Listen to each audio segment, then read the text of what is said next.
بسم اللہ الرحمن الرحیم۔ اگلی صبح طلوع ہوئی تو خالد بن ولید کا لشکر قلعے تک پہنچ گیا تھا اور قلعے کو محاصرے میں لے رہا تھا۔ عیسائی فوج جو قلعے میں تھی قلعے کی دیواروں پر چلی گئی اور فوج کا ایک حصہ قلعے کے بڑے دروازے سے کچھ دور کھڑا ہو گیا۔ اس حصے کو ایسی صورتحال کے لیے تیار کیا گیا تھا کہ دروازہ ٹوٹ جائے تو یہ دستہ حملہ آوروں کو اندر نہ آنے دے اور حکم ملنے پر باہر جا کر مسلمانوں پر حملے کرے۔ قلعے کے باہر للکار اور نعرے گرج رہے تھے، قلعہ ہمارے حوالے کر دو۔ خالد بن ولید کے حکم سے رافع بن عمیرہ نے بلند آواز سے کہا، ورنہ ہر غسانی قتل ہونے کے لیے تیار ہو جائے۔ ہتھیار ڈال دو اور کسی کو باہر بھیجو جو ہمارے ساتھ صلح کی شرطیں طے کرے۔ اے مسلمانوں، اوپر سے ایک کماندار نے للکار کر کہا، یہ قلعہ تمہیں اتنی آسانی سے نہیں ملے گا۔ واقدی لکھتا ہے کہ قلعہ میں ایک ضعیف العمر عالم تھا۔ اس نے رومی سالار کو بلایا۔ اس عالم کی قدر و منزلت تھی اور غسانی اس کا حکم مانتے اور اس کی ہر بات کو برحق تسلیم کرتے تھے۔ کیا اس فوج کا پرچم کالے رنگ کا ہے؟ عالم نے پوچھا۔ ہاں مقدس باپ، رومی سالار نے جواب دیا، ان کا جھنڈا نظر آ رہا ہے جو سفید اور کالے رنگ کا ہے۔ کیا یہ فوج صحرا میں سے اس راستے سے گزر کر آئی ہے جس راستے سے کبھی کوئی نہیں گزرا؟ عالم نے پوچھا۔ مورخ واقدی، طبری اور ابن یوسف نے لکھا ہے کہ دو مخبروں نے اس عالم کو بتایا کہ مسلمانوں کی فوج صحرا کے اس حصے میں سے گزر کر آئی ہے جہاں اونٹ بھی نہیں جاتے اور جہاں ذئاب بھی زندہ نہیں رہ سکتے۔ کیا اس فوج کے سالار کا اونچا قد ہے؟ معمر عالم نے پوچھا۔ کیا اس کا جسم گھٹا ہوا ہے اور اس کے کندھے چوڑے ہیں؟ مقدس باپ، کسی نے جواب دیا، قد تو ان سب کے اونچے ہیں اور جسم بھی سب کے گھٹے ہوئے ہیں، لیکن اس کے کندھے سب سے چوڑے ہیں۔ کیا اس کی داڑھی زیادہ گھنی ہے؟ عالم نے پوچھا۔ اور کیا اس کے چہرے پر کہیں کہیں چیچک کے گہرے داغ ہیں؟ ہاں مقدس درویش، کسی اور نے جواب دیا، اس کی داڑھی دوسروں سے زیادہ گھنی ہے اور یہ داڑھی اس کے چہرے پر بہت اچھی لگتی ہے اور اس کے چہرے پر چیچک کے کچھ داغ ہیں۔ اس عالم درویش نے رومی سالار اور عیسائی سرداروں کی طرف دیکھا اور کچھ دیر خاموش رہا، پھر اس نے اپنا سر دائیں بائیں 2 بار ہلایا۔ یہ وہی شخص ہے جس کا مقابلہ کرنے کی ہمت تم میں سے کسی میں بھی نہیں، اس نے کہا۔ تو جس کا احترام ہم سب پر لازم ہے، کیا کہہ رہا ہے؟ رومی سالار نے کہا، وہ تو ہمارا قیدی ہوگا جس سے تو ہمیں ڈرا رہا ہے۔ کیا تو نے ان کا انجام نہیں دیکھا جنہوں نے اس کا مقابلہ کیا تھا؟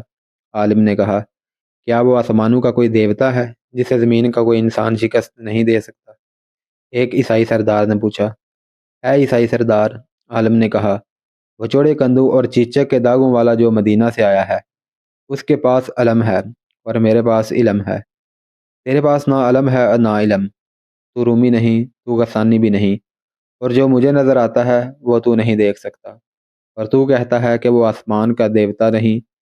سن رومی سالار، تو بھی سن عیسائی سردار، جو اپنے لشکر کو اس صحرا میں سے زندہ گزار لایا ہے جہاں کی ریت پہلے اندھا کرتی، پھر جسم کو خشک لکڑی بناتی اور پھر جلا دیتی ہے، وہ انسان آسمانوں کے دیوتاؤں کو بھی شکست دے سکتا ہے۔ میں کچھ اور نہیں کہتا سوائے اس کے کہ قلعہ اس کے حوالے کر دو، اور اگر لڑنا چاہو تو عقل اور ہوش سے کام لینا، لیکن عقل تمہارا ساتھ نہیں دے گی۔ اس وقت جب یہ عالم اور درویش قلعہ دار اور عیسائی سرداروں کو بتا رہا تھا کہ وہ خالد بن ولید رضی اللہ تعالیٰ عنہ کے مقابلے میں آئیں تو ذرا سوچ لیں۔ اس وقت قلعے کے اندر مسلمانوں کی للکار سنائی دے رہی تھی، دروازے کھول دو، ہتھیار ڈال دو، ہم قلعہ لینے آئے ہیں، اپنے لشکر کو، عورتوں کو اور بچوں کو بچاؤ۔ رومی سالار عیسائی سرداروں کے ساتھ قلعے کی دیواروں پر آیا اور ہر طرف جا کر دیکھا۔ اسے مسلمانوں کی تعداد اتنی زیادہ دکھائی نہیں دے رہی تھی کہ وہ قلعہ سار کر لیتی، لیکن وہ مسلمانوں کا پرچم عقاب دیکھتا تو وہ اپنے آپ میں دھچکا محسوس کرتا تھا۔ کیا یہی ہے سارا لشکر؟ رومی سالار نے کسی سے پوچھا۔ یہی نہیں ہو سکتا، یہ لشکر اتنا ہی ہے، اسے جواب ملا۔ تیروں کا می برسا دو ان پر، اس نے حکم دیا۔ قریب آئیں تو برچیاں پھینکو۔ دیوار سے تیروں کی بوچھاڑیں آنے لگیں۔ خدا کی قسم، یہ تیر ہمیں نہیں روک سکتے۔ خالد بن ولید رضی اللہ تعالیٰ عنہ نے گلا پھاڑ کر کہا، ایسے تیر ہم پر بہت برسے ہیں۔ تیر اندازوں کو آگے کرو، دروازوں پر ہلہ بول دو اور سب سے کہہ دو کہ یہ شام کا پہلا قلعہ ہے۔ اگر ہم پہلے قلعے پر ہار گئے تو شکست ہمارا مقدر بن جائے گی۔ خالد بن ولید کے قاصدوں نے جب قلعے کے چاروں طرف یہ پیغام پہنچا دیا تو تیر انداز تیروں کی بوچھاڑوں میں آگے بڑھے اور اندھا دھند نہیں بلکہ ایک ایک آدمی کا نشانہ لے کر تیر چلانے لگے۔ سب سے زیادہ تیر انداز قلعے کے بڑے دروازے کے سامنے جمع ہو گئے تھے اور دروازے کے اوپر اور برجوں میں تیر پھینک رہے تھے۔ مجاہدین کی بے خوفی اور شجاعت کا یہ عالم تھا کہ کئی مجاہدین دروازے تک پہنچ گئے اور کلاہاڑیوں سے دروازہ توڑنے لگے۔ دروازہ مضبوط تھا، جسے اس حالت میں توڑنا آسان نہیں تھا کہ اوپر سے تیر آ رہے تھے، لیکن مجاہدین کی اس جرأت نے اور لشکر کے نعروں نے قلعے والوں کا حوصلہ توڑ دیا۔ ان پر اپنے عالم درویش کی باتوں کا بھی اثر تھا۔ اب بھی وقت ہے۔ خالد بن ولید رضی اللہ تعالیٰ عنہ کے حکم سے ایک بلند آواز مجاہد نے اعلان کیا، قلعہ دے دو گے تو فائدے میں رہو گے، قلعہ ہم نے لے لیا تو ہم سے رحم کی امید نہ رکھنا۔ تھوڑی ہی دیر بعد قلعے پر سفید جھنڈا لہرانے لگا۔ خالد بن ولید رضی اللہ تعالیٰ عنہ نے اپنے سالاروں کی طرف قاصد دوڑا دیے کہ رک جاؤ، باہر آ کر بات کرو۔ مسلمانوں کی طرف سے اعلان ہوا۔ قلعے کا دروازہ کھلا، رومی سالار دو تین عیسائی سرداروں کے ساتھ باہر آیا اور مدینہ کے اس سالار کے سامنے آن کھڑا ہوا جس کے کندھے چوڑے، داڑھی گھنی اور جس کے چہرے پر چیچک کے چند ایک داغ تھے۔ خدا کی قسم تو عقل والا ہے۔ خالد بن ولید رضی اللہ تعالیٰ عنہ نے رومی سالار سے کہا، تو نے اپنی آبادی کو اور اپنے لشکر کو قتل عام سے بچا لیا ہے، اب تو مجھ سے وہ توقع رکھ سکتا ہے جو دوست دوستوں سے رکھا کرتے ہیں۔ خالد بن ولید رضی اللہ تعالیٰ عنہ نے اپنا ہاتھ اس کی طرف بڑھایا۔ رومی سالار نے مسافہ کے لیے اپنا ہاتھ بڑھایا۔ ہاتھ نہیں، خالد بن ولید نے کہا، پہلے تلوار۔ رومی سالار نے اپنی کمر بند سے تلوار میں نیام کھول کر خالد بن ولید کے حوالے کر دی۔ پھر عیسائی سرداروں نے اپنی اپنی تلواریں اتار کر خالد بن ولید کے آگے پھینک دی۔ اب بتا اے سالار مدینہ، رومی سالار نے پوچھا، تیری اور شرط کیا ہے؟ کیا ہماری جوان لڑکیاں اور بچے تیرے لشکر سے محفوظ رہیں گے؟ ہم تمہاری لڑکیاں اٹھانے نہیں آئے اے رومی سالار، خالد بن ولید نے کہا، ہم جزیہ لیں گے، کوئی اور محصول نہیں لیں گے۔ اگر تو کچھ دیر اور لڑتا اور ہم قلعہ اپنے زور پر لیتے تو ارک کی اینٹ سے اینٹ بچ جاتی اور اندر لاشوں کے ڈھیر لگے ہوتے۔ تو امن سے آیا ہے، امن سے جا، اپنی لڑکیوں کو، بچوں کو اور ان کی ماؤں کو ساتھ لے جا، اور دل میں یہ بات رکھ کہ ہم لوٹ مار کرنے نہیں آئے، ہم کچھ دینے آئے ہیں۔ یہ ہمارا عقیدہ ہے اسلام، اس پر غور کرنا۔ مورخ لکھتے ہیں کہ رومی سالار اور عیسائی سردار خوف زدہ حالت میں آئے تھے۔ خوف یہ تھا کہ خالد بن ولید انہیں قتل کرا دے گا اور قلعے میں کچھ بھی نہیں چھوڑے گا، لیکن خالد بن ولید رضی اللہ تعالیٰ عنہ نے جزیہ کے سوا اور کوئی شرط عائد نہ کی۔ اب رومی اور عیسائی خوف زدہ نہیں، حیرت زدہ تھے۔ انہیں یقین نہیں آ رہا تھا کہ کوئی فاتح مفتوح کے ساتھ اتنی فیاضی سے پیش آ سکتا ہے۔ ان لوگوں پر کرم یہ کیا گیا کہ صرف فوج کو وہاں سے نکالا گیا، باقی تمام آبادی امن و امان میں وہاں موجود رہی۔ خالد بن ولید رضی اللہ تعالیٰ عنہ کو وہاں سے مقامی رہبر مل گئے تھے۔ ارک سے آگے دو مقامات سخنا اور قدمہ تھے۔ خالد بن ولید نے ارک پر قبضہ کر لیا تھا، لیکن اپنے لشکر کو قصبے کے باہر ہمدن کیا۔ رات کو خالد بن ولید نے اپنے سالاروں کے ساتھ بڑے جذباتی انداز سے اللہ کا شکر ادا کیا۔ شام کے پہلے ہی قلعہ دار نے ہتھیار ڈال دیے تھے۔ مورخ لکھتے ہیں کہ شام کی سرحد سے قریب پہنچ کر خالد بن ولید رضی اللہ تعالیٰ عنہ کی چال ڈھال میں تبدیلی سی آ گئی تھی۔ وہ سرخ رنگ کا امامہ سر پر رکھتے تھے، مسلمہ کذاب کی تلوار ان کے پاس رہتی تھی۔ رسول اکرم صلی اللہ علیہ وسلم کا دیا ہوا مقدس پرچم ان کے خیمے پر لگا رہتا، اور خالد بن ولید کو اکثر دیکھا گیا کہ اس مقدس پرچم پر نظریں گاڑے کھڑے ہیں۔ کوچ اور پیش قدمی کے دوران بھی وہ اس پرچم عقاب کو دیکھتے تو ان کی نظریں کچھ دیر پرچم پر جمی رہتی تھیں۔ انہیں شاید یہ احساس پریشان کر رہا تھا کہ وہ وطن سے بہت دور ایک طاقتور ملک کو فتح کرنے آ گئے ہیں، لیکن ان کی باتوں اور مسکراہٹوں میں حوصلہ مندی صاف نظر آتی تھی۔ رات کو خالد بن ولید رضی اللہ تعالیٰ عنہ نے اپنے سالاروں کو بلایا۔ بے شک اللہ غفور الرحیم ہے، خالد بن ولید نے کہا، فتح اور شکست اسی کے ہاتھ میں ہے۔ ہم لڑتے ہیں تو اللہ کے نام پر ہی لڑتے ہیں، جانے دیں گے تو اسی کے نام پر دیں گے۔ میرے دوستو، کیسے شکر بجا لاؤ گے رب کریم کا، جس نے تمہارے نام کا خوف تمہارے قدم یہاں پڑنے سے پہلے ہی دشمنان اسلام کے دلوں پر طاری کر دیا تھا۔ کیسے احسان چکاؤ گے اپنے اللہ کا، جس نے پہلا ہی قلعہ کسی جانی نقصان کے بغیر تمہاری جھولی میں ڈال دیا ہے۔ تکبر نہ کرنا اور یہ نہ بھولنا کہ ہمارے ساتھ وہ پرچم ہے جو رسول اللہ صلی اللہ علیہ وسلم اپنے ساتھ رکھا کرتے تھے۔ یہ پرچم نہیں، یہ ہمارے رسول اللہ صلی اللہ علیہ وسلم کی روح مقدس ہے جو ہمارے ساتھ ہے۔ تم نے صبر اور تحمل کی، جرأت اور شجاعت کی جو روایت قائم کی ہے، یہ ہماری آنے والی نسلوں کو راستہ دکھانے والی روشنی کا کام دے گی۔ ہمیں ابھی اور روایات قائم کرنی ہے، اور یہی روایات اسلام کو زندہ رکھیں گی۔ ایسی کچھ اور باتیں کر کے خالد بن ولید رضی اللہ تعالیٰ عنہ اپنی اگلی پیش قدمی کے متعلق احکام دینے لگے۔ انہوں نے 2 دستوں کے سالاروں سے کہا کہ وہ اگلے 2 مقامات پر قبضے کے لیے جائیں گے۔ ایک کو سہنا اور دوسرے کو قدمہ جانا تھا۔ خالد بن ولید رضی اللہ تعالیٰ عنہ نے انہیں کہا کہ انہیں ایک ایک دستے سے ان دونوں بستیوں کو لینا ہے۔ جاسوسوں کی اطلاع کے مطابق یہ دونوں بستیاں چھوٹے چھوٹے قلعوں یا قلعہ نما حویلیوں کا مجموعہ تھی۔ عرق کی فتح دونوں بستیوں کی فتح کو مشکل بنا چکی ہوگی۔ خالد بن ولید رضی اللہ تعالیٰ عنہ نے سالاروں سے کہا، عرق کے شکست خوردہ آدمی وہاں پہنچ چکے ہوں گے۔ عیسائی اور رومی عرق کی شکست کا انتقام ضرور لیں گے۔ تمہیں بڑے سخت مقابلے کا سامنا ہوگا۔ اسپاہ نہ ہونا، میں کمک تیار رکھوں گا۔ اللہ نے ہمیں یہ اڈا دے دیا ہے، میں تمہاری مدد کو پہنچوں گا، اللہ تمہارے ساتھ ہے۔ خالد بن ولید رضی اللہ تعالیٰ عنہ نے سالار ابو عبیدہ بن جراح رضی اللہ تعالیٰ عنہ کے نام ایک پیغام لکھوایا اور ایک قاصد کو دے کر کہا کہ فجر کی نماز کے فوراً بعد وہ روانہ ہو جائے گا، اور یہ پیغام ابو عبیدہ کو دے آئے۔ ابو عبیدہ ان 28,000 مجاہدین کے ایک حصے کے سالار تھے جو امیر المومنین ابو بکر صدیق نے مدینہ سے تیار کرا کے شام کی فتح کے لیے روانہ کیا تھا۔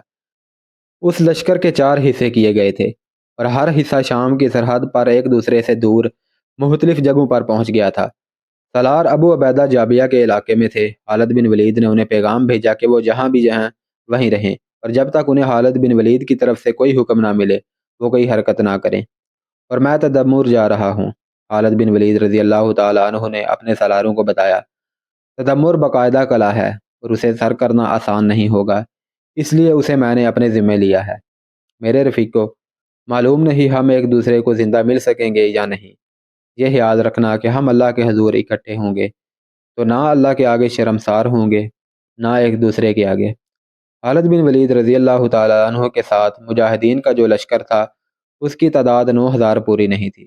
اسے بھی خالد بن ولید نے 3 حصوں میں تقسیم کر دیا تھا۔ ہر حصے کو ایک مقام فتح کرنا تھا۔ خالد بن ولید نے بہت بڑا خطرہ مول لیا تھا، لیکن انہیں اللہ کی ذات پر اتنا بھروسہ تھا کہ انہوں نے اتنا بڑا خطرہ مول لے لیا۔ صبح ہوتے ہی خالد بن ولید رضی اللہ تعالیٰ عنہ تدمر کی طرف کوچ کر گئے، اور 2 سالار اپنے اپنے دستوں کو لے کر سخنا اور قدمہ کو روانہ ہو گئے۔ خالد بن ولید نے جاتے ہی تدمر کے قلعہ کا محاصرہ کر لیا۔ اس میں بھی عیسائیوں کی فوج تھی۔ خالد بن ولید نے نعروں کے ساتھ قلعے کے دروازوں پر ہلے بولے اور بار بار اعلان کرایا کہ قلعہ ان کے حوالے کر دیا جائے۔ یہ دیکھا گیا کہ قلعہ کے دفاع میں لڑنے والوں میں کوئی جوش و خروش نہیں تھا۔ زیادہ وقت نہیں گزرا تھا کہ قلعے کا دروازہ کھلا اور عیسائی سردار باہر آ گئے۔ انہوں نے خالد بن ولید رضی اللہ تعالیٰ عنہ سے پوچھا کہ وہ کن شرائط پر صلح کرنا چاہتے ہیں۔ جزیہ ادا کرو، خالد بن ولید نے کہا، اور یہ معاہدہ کہ یہاں سے مسلمانوں کا جو بھی لشکر یا دستہ گزرا کرے گا اسے کھانے پینے کا سامان تم مہیا کرو گے، اور قلعہ میں رکنا ہوا تو تم اسے جگہ دو گے۔ تمہاری فوج لوٹ مار تو نہیں کرے گی؟ ایک عیسائی سردار نے پوچھا۔ جزیے کے عوض تمہاری عزت اور تمہاری جانوں اور اموال کی حفاظت ہماری ذمہ داری ہوگی، خالد بن ولید رضی اللہ تعالیٰ عنہ نے کہا۔ اگر کسی اور نے بھی تم پر حملہ کیا تو مسلمان تمہاری مدد کو پہنچے گے، اور تم رومی اور غسانیوں کا ساتھ نہیں دو گے۔ ابن ولید، ایک سردار نے کہا، ہم نے جیسا سنا تھا تجھے ویسا ہی پایا، اب تو ہمیں اپنا دوست پائے گا۔ عیسائیوں کے سب سے بڑے سردار نے اعلیٰ نسل کا ایک گھوڑا خالد بن ولید رضی اللہ تعالیٰ عنہ کو پیش کیا۔ یہ بڑا قیمتی گھوڑا تھا۔ یہ دوسرا قلعہ تھا جو خالد بن ولید کے قدموں میں آن پڑا، اور خالد بن ولید اللہ کے حضور سجدے میں گر پڑے۔ ادھر سہنا اور قدمہ میں ایک جیسا ہی معجزہ ہوا۔ دونوں دستوں کے سالاروں پر ہجانی کیفیت طاری تھی۔ ایک خطرہ یہ تھا کہ وہ دشمن ملک کے زیادہ اندر یعنی گہرائی میں جا رہے تھے، دوسرے یہ کہ عرق سے فوجی چلے گئے تھے، ان کا ان قصبوں میں ہونا وہاں کے لوگوں کو ساتھ ملا کر مقابلے میں آنا لازمی تھا، اور سب سے بڑا خطرہ تو یہ تھا کہ دونوں سالاروں کے پاس صرف ایک ایک دستہ تھا۔ دونوں دستے تقریباً ایک ہی وقت میں اپنے اپنے ہدف پر پہنچے۔ دونوں سالاروں نے اپنے اپنے طور پر یہ طے کر لیا تھا کہ ان کا مقابلہ اگر زیادہ تعداد سے ہو گیا تو وہ جم کر نہیں لڑیں گے، بلکہ گھوم پھر کر اور دشمن کو بکھیر کر لڑیں گے۔ انہوں نے یہ بھی سوچ لیا تھا کہ خالد بن ولید رضی اللہ تعالیٰ عنہ سے مدد نہیں مانگیں گے، کیونکہ خالد بن ولید ایک قلعہ پر حملہ کرنے گئے تھے۔ ایمان کے جذبے کی یہ انتہا تھی کہ وہ اتنی قلیل تعداد میں کہاں جا پہنچے تھے۔ انہوں نے اپنی جانیں اور اپنے اموال اللہ کے سپرد کر دیے تھے۔ وہ اپنی بیویوں اور اپنے ماں باپ اور اپنے بہن بھائیوں کو فراموش کیے ہوئے تھے۔ ان پر یہ نشہ طاری تھا کہ کفر کے فتنے کو ختم کر کے اللہ کے پیغام کو زمین کے دوسرے سرے تک پہنچانا ہے۔ ان کے دلوں میں اللہ کا نام اور رسول اللہ صلی اللہ علیہ وسلم کا عشق تھا، اور ان کے ذہنوں میں کوئی وہم اور کوئی شک نہ تھا۔ جہاد ان کی عبادت تھی اور وہ اللہ ہی سے مدد مانگتے تھے۔ ایک سالار صحنہ کے قریب اور دوسرا قدمہ کے قریب پہنچا تو دونوں جگہوں پر ایک ہی جیسا منظر دیکھنے میں آیا۔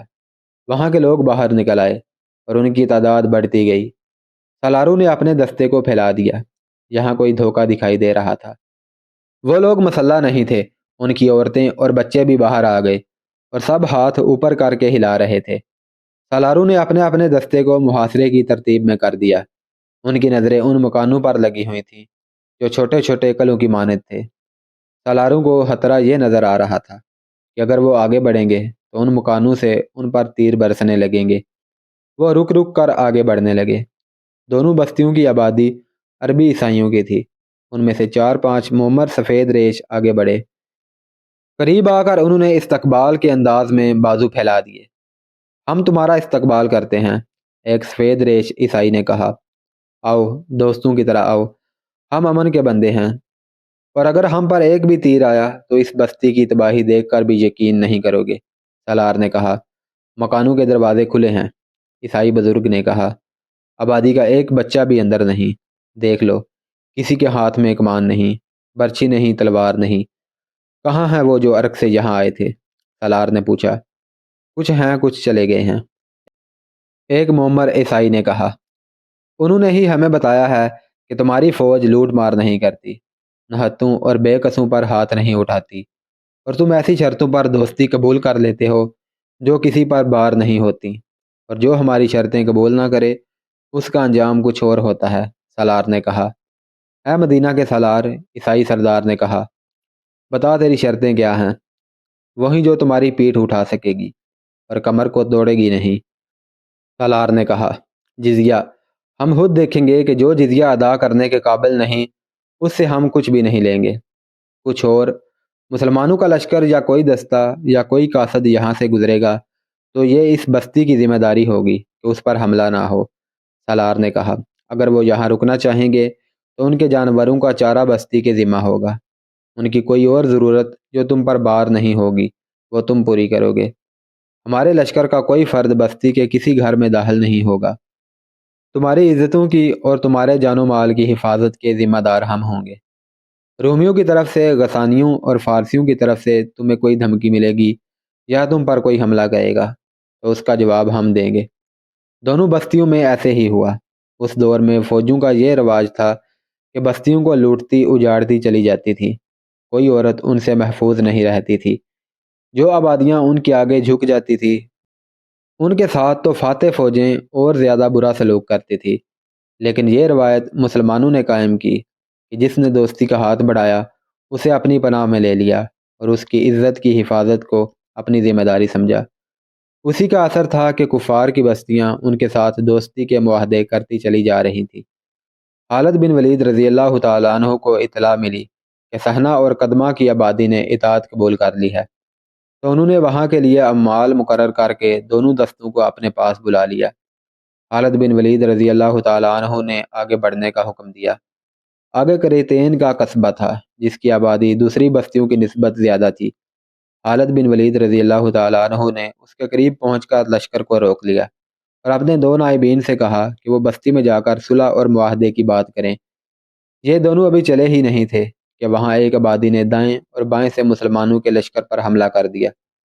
یہ حملہ اگر غیر متوقع نہیں تو اچانک ضرور تھا۔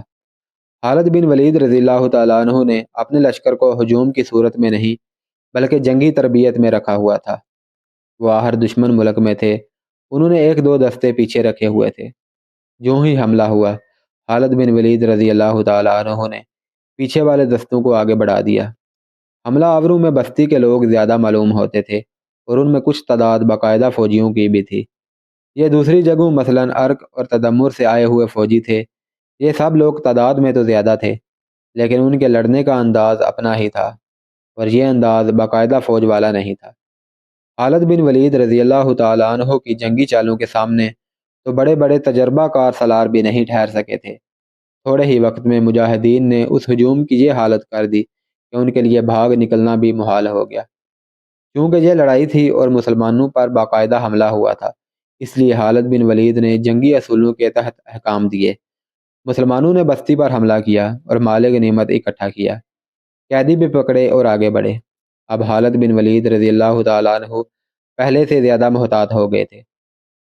جوں جوں وہ آگے بڑھتے جاتے تھے، انہیں دشمن قسم کے لوگوں سے واسطہ پڑتا جاتا تھا۔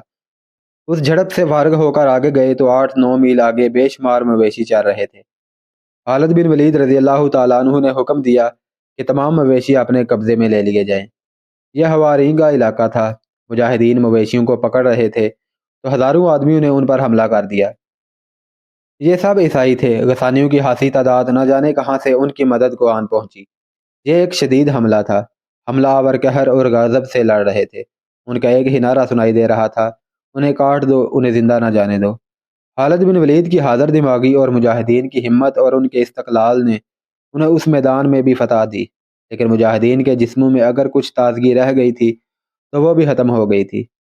کسی بھی تاریخ میں مجاہدین کی شہادت اور زخمی ہونے کے اعداد و شمار نہیں ملتے۔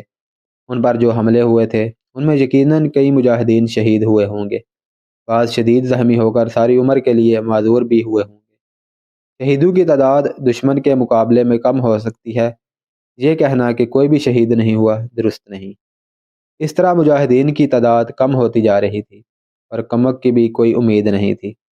پھر بھی مجاہدین سیلاب کی مانند بڑھے جا رہے تھے۔ خالد بن ولید رضی اللہ تعالیٰ عنہ اب زنجیروں والی ہود جس پر وہ سرخ امامہ باندھے رکھتے تھے رات کو ہی اتارتے تھے۔ لشکر کا کہیں قیام ہوتا تو خالد بن ولید رضی اللہ تعالیٰ عنہ مجاہدین کے درمیان گھومتے پھرتے رہتے۔ ان کے چہرے پر تازگی اور ہونٹوں پر مسکراہٹ ہوتی تھی۔ ان کی مسکراہٹ میں طلسماتی سا تاثر تھا جو مجاہدین کے حوصلوں اور جذبوں کو تر و تازہ کر دیتا تھا۔ حوارین کے لوگوں کو شکست دے کر خالد بن ولید رضی اللہ تعالیٰ عنہ نے وہاں صرف ایک رات قیام کیا اور صبح دمشق کی سمت کوچ کر گئے۔ شام اور لبنان کے درمیان ایک سلسلہ کوہ ہے، اس کی ایک شاخ شام میں چلی جاتی ہے۔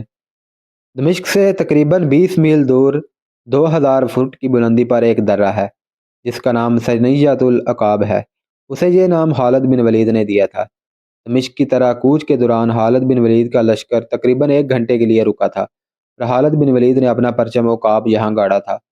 مورخ لکھتے ہیں کہ خالد بن ولید کتنی دیر وہاں رکے رہے، ایک جگہ کھڑے دمشق کی طرف دیکھتے رہے، اور ان کے سامنے زرخیز، سرسبز اور شاداب علاقہ تھا۔ صحراؤں کے یہ مجاہد اتنا سرسبز اور دل نشیں خطہ دیکھ کر حیرت کا اظہار کر رہے تھے۔ دمشق سے 11-12 میل دور مرج راحت نام کا ایک شہر تھا۔ اس کی تمام تر آبادی غسانیوں کی تھی۔ غسانیوں کی بادشاہی میں ہلچل بپا تھی۔ ان کے پایا تخت بصرہ میں اطلاع پہنچ چکی تھی کہ مسلمان بڑی تیزی سے بڑھے چلے آ رہے ہیں اور عیسائی ان کے آگے ہتھیار ڈالتے چلے جا رہے ہیں۔ غسانیوں کا بادشاہ جبلہ بن الہم غصے میں رہنے لگا تھا۔ فارسیوں کی طرح وہ بھی بار بار کہتا تھا کہ ان ذرا جتنے مسلمانوں کو اس کی بادشاہی میں داخل ہونے کی جرت کیسے ہوئی ہے۔ اس نے اپنے جاسوس بھیج کر معلوم کر لیا تھا کہ مسلمان کس طرف سے آ رہے ہیں اور ان کی نفری کتنی ہے۔ اسے آخری اطلاع یہ ملی کہ خالد بن ولید دمشق سے کچھ دور رہ گیا ہے اور وہ مرج راحت کے راستے دمشق تک پہنچے گا۔ مرج راحت، جبلہ غسانی نے کہا اور سوچ میں پڑ گیا۔ پھر بھڑک کر بولا، مرج راحت، کیا ان دنوں وہاں میلہ نہیں لگا کرتا؟ میلہ شروع ہے، اسے جواب ملا۔ جبلہ نے اسی وقت اپنے سالاروں کو بلایا اور انہیں کچھ احکام دیے اور کہا کہ ان احکام پر فوراً عمل درآمد شروع ہو جائے۔ یہ ایک جال تھا جو اس نے خالد بن ولید رضی اللہ تعالیٰ عنہ کے لشکر کے لیے مرج راحت کے میلے میں بچھا دیا تھا۔ وہ عیسائی تھے جنہوں نے مسلمانوں کے آگے گھٹنے ٹیک دیے ہیں۔ اس نے کہا، مسلمان اس خوشی کے ساتھ آگے بڑھے آ رہے ہیں کہ ان کے راستے میں جو بھی آئے گا ان کی اطاعت قبول کر لے گا۔ رومیوں کو نیچا دکھانے والے غسانی عرب کے بدووں کی اطاعت قبول نہیں کریں گے۔ ہم مرج راحت میں ہی ان کا خاتمہ کر دیں گے۔